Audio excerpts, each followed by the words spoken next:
I will now show you my final level for this assignment. As you can see here, the player will start here in this new location to this new area that I recently added to my final level. This area was not on the original plan, but I've made this just to help me save the time and also give a more bit of a room so the player can learn what the controls are. So obviously, just in case the player wants to go backwards of this level, he or she will not be able to because of this fountain, which is conveniently placed here, but also just to help bring out this part of the level out more. As you can see here, this is a helper sign that will be popped up a few couple round levels just to tell the player which keys do what. As you can see, this part will just tell you how to move forwards and backwards. So let's begin.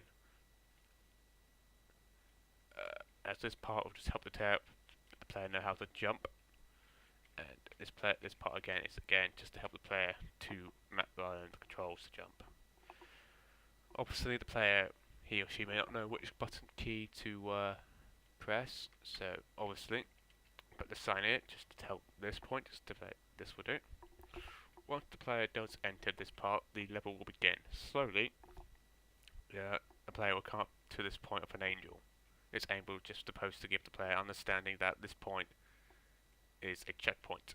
So once, obviously, the player goes to his point, the checkpoint will be saved, and in the case the player dies, it will spawn to the angel. Now, if we move along, this is among the first traps the player will encounter. I've just tried to give these traps a meaningful one, just a light, easy one, just so that the player can just understand at what the speed is going to be and damage in case the player does get hit.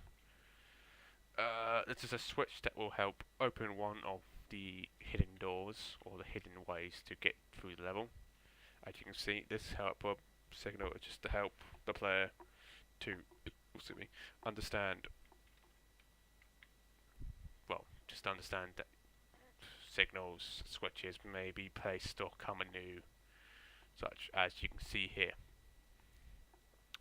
Obviously, this wasn't here before, because obviously once I did the switch. So we'll now go on the ground to the main part of the level. I've tried to make this part a transition to a ruined castle to a underground volcano, which you will see in a moment. Obviously, as you've just seen here, I just did a pickup. Had a few pickup drops here, and also a sign saying that obviously the player will see these from the main level as they will counter. So let's go through. This is now the main part of the level. So obviously, just to help the player not go through all of that again, I put this angel here, just a checkpoint, just to help the player out. So let's continue. Obviously, this part, as you've probably seen in my first design, so that the player cannot get through this part. So obviously I'll demonstrate. Obviously, just to give the idea that if the player does try to make a jump, the player will probably not be able to and probably will die because of the lava, which in decence does have spikes underneath to represent the damage. So we'll just jump over. Now obviously, once the player gets to this point, he or she cannot come back from this area. So obviously I did not put a jump pad as such. So let's continue on. These are one of the traps that the player will encounter. And as for here, you can see a background of a molten lava coming down, going wherever not. And also in the background you can see a couple of skeletons. So let's keep going. Again, it's a checkpoint here just to give the player a better and safe places to spawn, so he or she doesn't have to come through all the things we just came through again. So let's continue.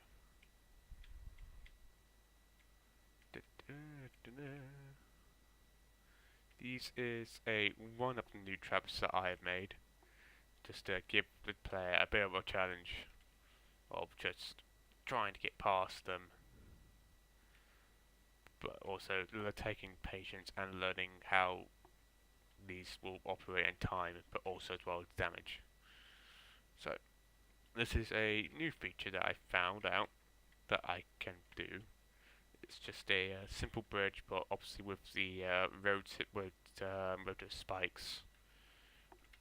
which I can also make a simple bridge as you've seen there. So let's continue. The angel here is just to represent, obviously, if the player does die, they won't have to go through all those traps, which would be a bit annoying. So this part is just to represent the final level, so obviously I just need to get through. Obviously, as you've seen at the start, this is a similar design, but it's just to give the player understanding that he or she may need to go back to throughout the level. Obviously, I just died there and such. So let's just make our way back. Obviously, some parts of this level and coming back will be a bit annoying to the player, but also a bit of a challenge because some of the objects and traps here may be easier to come through, but also not coming back. One thing that I did do change is just to save the player time and a bit of energy. So I added this jump pad here, just so the player can skip one trap.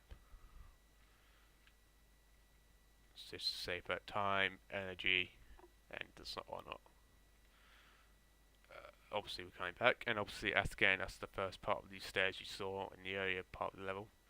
It's the same operating system, but just going the other way. We now enter this bit, which is a underground of the thing. So let's continue. Oh, that was close. Obviously we just need to be careful of the timing and the start. And then we'll go to here. These are a copy of the hammers that are the first part of the level. Same damage, same speed, so the player will know. And obviously now we have reached the end. Obviously the player will probably be faster than this time shows, but cause obviously I've been talking over just to give you a bit of a demonstration of what the player will come across, how the player will get over it, and so on and so forth.